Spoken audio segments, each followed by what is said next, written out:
cameras rolling. In 3, 2, 1. Well, welcome everybody to another edition of Orlando Attractions Magazine, The Show. Today we'll be bringing you highlights of the Main Street in Motion car show at Epcot, featuring the new Chevrolet Volt electric car, Universal's Mardi Gras parade, Huey Lewis in the news, announcements from the Epcot International Flower and Garden Show, the upcoming D23 events, and much more.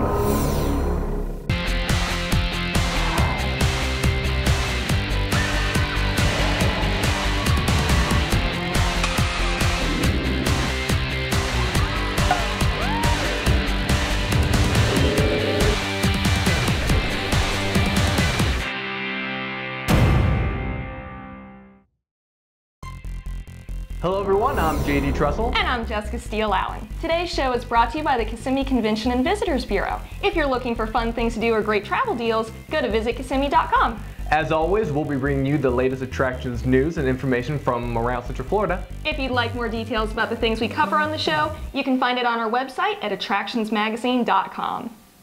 Well, there was a new attraction at Epcot last weekend. However, this attraction was in the parking lot. A special event called Main Street in Motion allowed visitors to test drive many different vehicles in a no-pressure environment. The featured vehicle was the new Chevrolet Volt electric car. Now, our producers attended the event and had a chance to test drive the Volt. So, let's take a look. Well, this is the all-new Chevrolet Volt. It's the industry's first electric vehicle with extended range capability. We have on board a 16 kilowatt-hour lithium-ion battery pack that, when fully charged, can go at a range between 25 and 50 miles. EPA has rated it at 35 miles. You just plug this into the car, plug this into the wall, and you can go on pure electric driving, no gas consumption, for up to 35 miles, around 35 miles. Charging a day is about $1.50, but if you charge at 120 using a 120 outlet like this one, it takes about 10 hours. We also offer a 240 volt outlet system that cuts that charge time down to 4 hours. The battery is warranted for 8 years, 100,000 miles. So we kind of mimicked with the center console here the look of like an iPod type of electronics. So we've got touch sensitive switches as opposed to a traditional switch gear. So what I'm going to do now is I'm going to power the vehicle up, and you'll hear there's a noise that we've developed that makes this that gives us a sound that says that the vehicle is powered up. It's just a slight noise, but it tells you that the vehicle has powered up. Sound effects. Yep, a little bit. It sounded a little Star Trek like there. We can go in and program our destinations, which are like a traditional navigation system. But all of the controls for everything from climate controls to radio controls are all neatly stacked right here and neatly available. And like I say, it's all touch sensitive, so you can just go ahead and no need to really force any of the buttons or anything like that. And we also have a smartphone application that's available for the iPhone, Android systems that you can actually pre-treat the cabin. So you can say, I want to leave the house and have the cabin at 68 degrees, and it'll use the power from the grid, if it's plugged in, to keep the cabin at 68 degrees or whatever temperature you want it to. How is this better for the environment?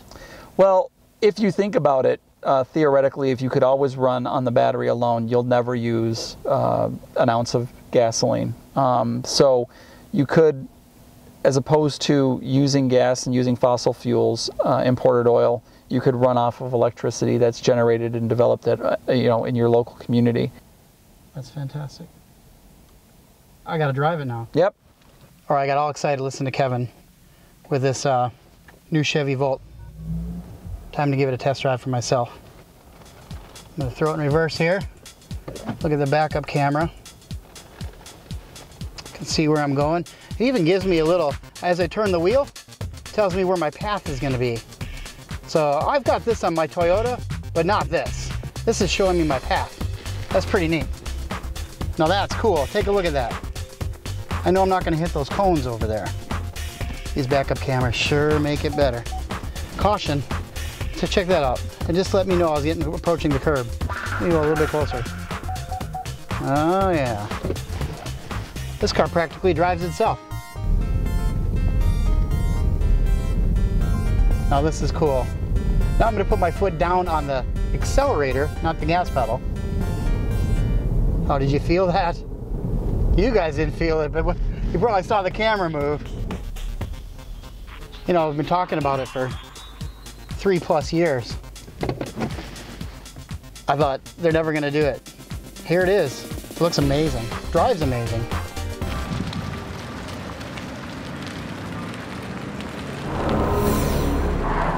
A Universal Orlando favorite returned this week, the Mardi Gras Celebration.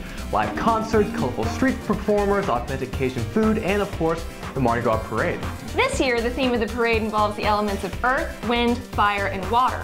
Each element is represented in a dazzling float and colorful costumes. And of course, it wouldn't be Mardi Gras without the beads, an absolute crowd favorite. Guests line the parade route at Universal Studios, hoping to catch some of the mini beads tossed from the floats.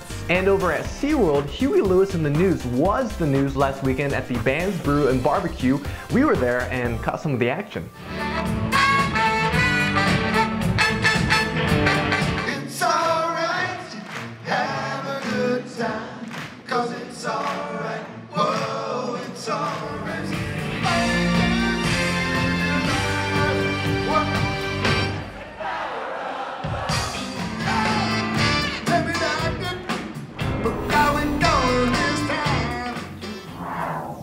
Disney Cruise Line made news again this week in a special ceremony in Papenburg, Germany. It was to celebrate the keel laying of their next cruise ship, the Disney Fantasy. This tradition is significant in the shipbuilding process. When the first block or section of the ship is lowered into the building dock, a coin is placed under the keel for good fortune. Now, President of Disney Cruise Line, Carl Holtz, had the honor of placing the coin himself. The 4,000-passenger Disney Fantasy is expected to make its maiden voyage in March 2012. We'll keep you updated on the project. One of our favorite events at Epcot is the International Flower and Garden Festival. It begins March 2nd in style with the addition of acclaimed designers and landscaping experts from HGTV who will be sponsoring this year's festival. Lisa Laporta, Kim Miles, Brian Patrick Flynn, John Gidding, and several other stars will be on hand each weekend at the Festival Center. Genevieve Gorder of Dear Genevieve and HGTV Design Star will begin the festival on March 4th. She will be presenting the art of sculpting space. Also new to the festival this year will be a larger-sized Bambi's Butterfly House and a host of new character topiaries. Guests will be greeted at the front entrance by Woody, Buzz Lightyear, and Lotso from Toy Story 3. Cars 2 stars Lightning McQueen and Mater will make their debut as floral topiaries. Well, mark your calendars for February 26th in celebration of World Sword Swallowers Day. Yeah, you heard it right. Believe it or not, Ripley's Entertainment will be paying tribute to sword swallowers at their museums, including Orlando's Auditorium on International Drive. Last year, 22 performers swallowed more than 138 feet of steel at 10 of Ripley's auditoriums. Sword swallowing began for Ripley's at the 1933 World's Fair in Chicago, where 3 performers, 2 of whom were female, wowed the crowds. The event raises funds for esophageal cancer research and the Injured Sword Swallowers Relief Fund. I'm just kidding. Well, please, do we say more? Do not try this at home. Don't be like JD. Don't try this at home.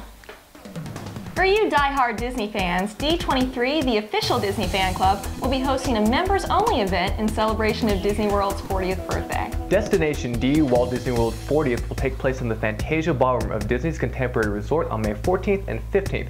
It will feature Disney legends, Imagineers, musical performances, presentations, screenings, and special gifts. Tickets go on sale February 24th at a cost of $175. A reminder, last year's event in Disneyland sold out, so you might want to book your spot early. If you're not a D23 member and wish to join in on the fun, there'll be a separate event open to the general public. It's the Great Disney Scavenger Hunt on May 12th and 13th. This event will send hundreds of teams across the resort's 4 theme parks in what will be the largest scavenger hunt to ever hit Disney World. And you know, it sounds fantastic, and I think we need to join in on the hunt. I am a fantastic scavenger hunter, so I agree. I think we should do it. Yeah. Now, to get the details of this event, as well as all of the stories we cover, go to our website at attractionsmagazine.com.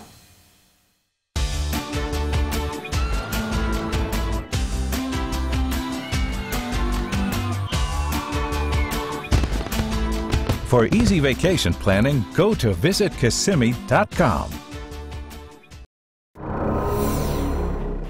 While our producers were covering the Main Street in Motion event at Epcot, they made a visit to the General Motors Pavilion test track to see what they discovered.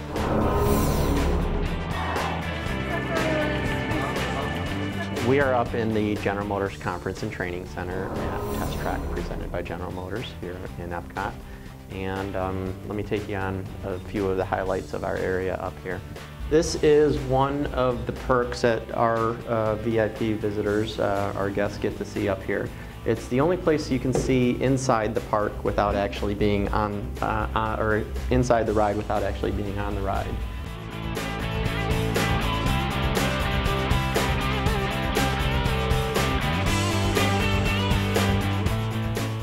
Throughout our conference center, we have our trilogy frames here. Each test that is on Test Track is represented by an actual photograph of one of the tests in our proving grounds, this test being in Milford, Michigan. The picture in the middle is a Disney artist rendition of what that test might look like when Test Track is built. And the picture to the right is how it actually came out. So you can see in this mural we go from reality to concept to semi-reality.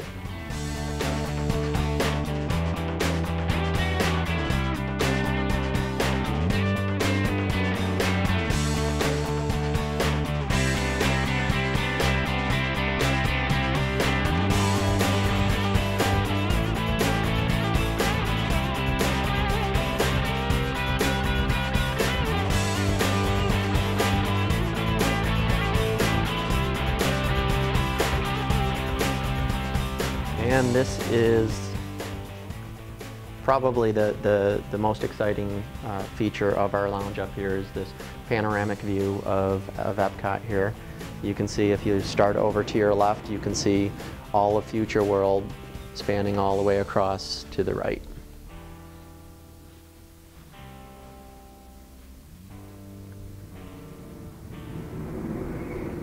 And I know you can hear it, so if you look straight down, you'll see the vehicle going by.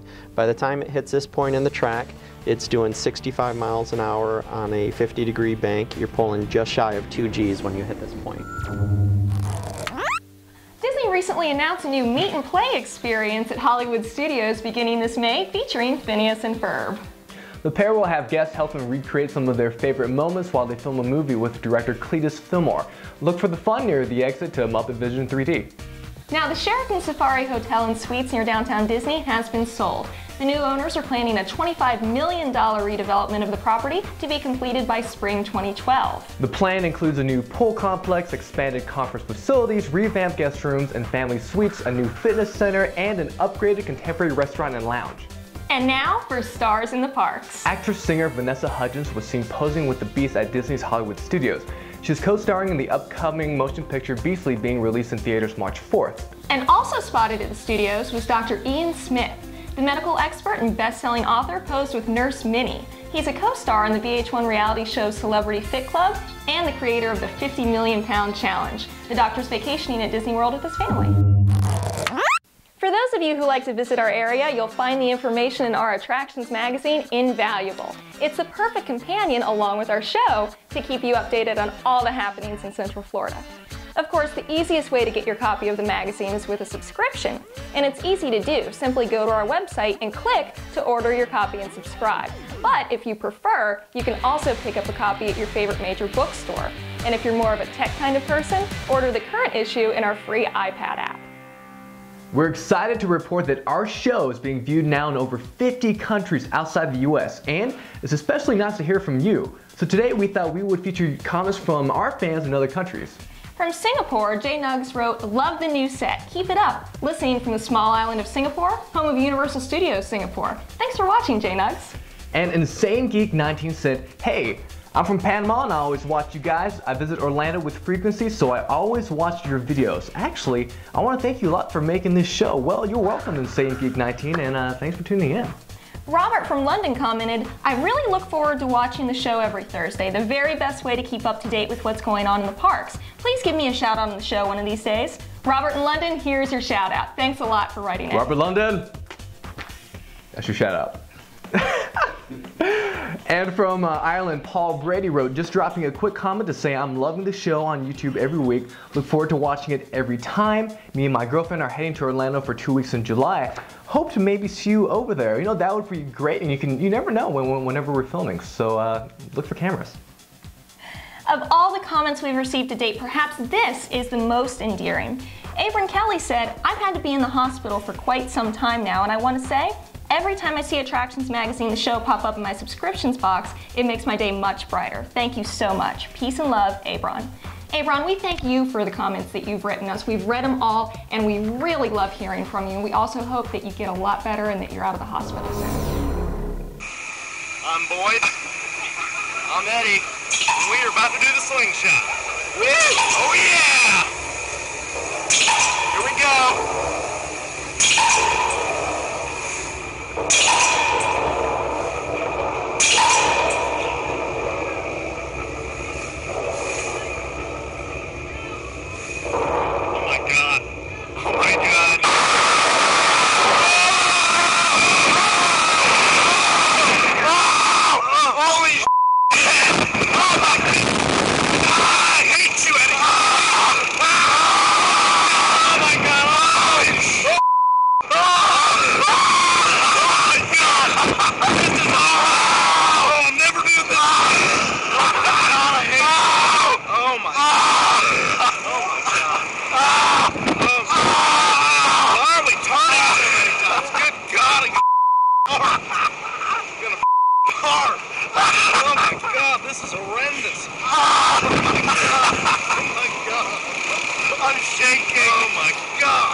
That's what I'm talking about. Oh my god.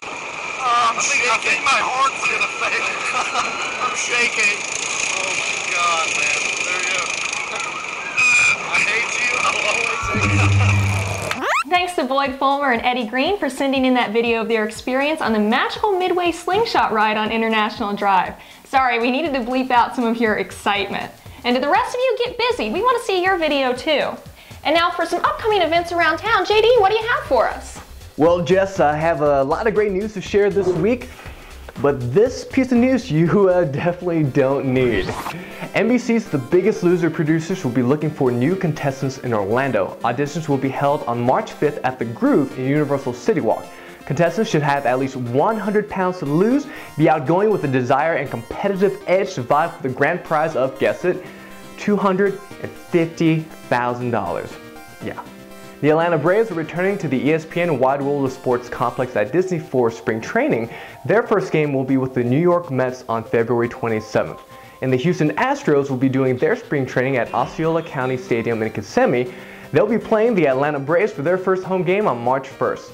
This weekend at the Universal Orlando Mardi Gras Concert Series, you can catch the B-52s along with Little Malcolm and the House Rockers on Saturday. And on Sunday, KC and the Sunshine Band will be performing as well as Little Malcolm and the House Rockers once again. For some smoking hot fun, check out Bands, Brew, and Barbecue. Appearing this Sunday at Busch Gardens is Joan Jett and the Blackhearts. And at the Bands, Brew, and Barbecue series at SeaWorld, you'll have an opportunity on Saturday to see none other than the legend himself, Willie Nelson. This weekend on February 20th, engines of 43 of the best stock car drivers in the world will be roaring and ready to go not too far away at the Daytona 500. The Great American Race, as it's called, is NASCAR's biggest and most prestigious event. And over at Fantasy Surf, the indoor surfing attraction in Kissimmee, get ready for the Winter Flow competition on February 26th. The flowboard contest is open for amateurs and experts in youth through adult categories. So if you like flowboarding and the chance to win up to $400, check it out. The Disney Princess Half Marathon Weekend is fast approaching. It's scheduled for February 25th through the 27th, and of course we'll be providing more information in upcoming shows. For our final news story today, we'd like to take you to the closing of Mickey's Toontown Fair at the Magic Kingdom. There were no celebrations or formal goodbyes for guests, just a cast member closing the doors on Mickey Mouse's house for the last time. The last guests to leave Toontown stopped for a photo on their way out. As they left the park, cast members were replacing the park maps with new ones which have Toontown removed. Even though park guests didn't get a closing ceremony, cast members did in a special VIP party. They were able to get photos with the characters in different spots around Toontown and listen to an Imagineer speak about the new Fantasyland. Cast member and WDWNT reporter Josh Siegel posted these photos of unseen artwork promoting the upcoming Storybook Circus area of Fantasyland that replaces Toontown. We may be a little sad to say goodbye to Toontown, but we have much to look forward to in the new Fantasyland. And of course, we'll be keeping you posted on all the updates. Well, thanks everyone for tuning in to another broadcast of Orlando Attractions Magazine, The Show. We'd like to thank our friends at the Kissimmee Convention and Visitors Bureau for sponsoring this week's broadcast. There are several ways you can see our show and follow our news reports on YouTube in HD, On iTunes, where you can subscribe. On Twitter at Attractions. On Facebook.com/AttractionsMagazine. And of course at AttractionsMagazine.com, where you can get more information on the stories we highlight on our show and much more. So from all of us here at Orlando Attractions Magazine, the show, have fun!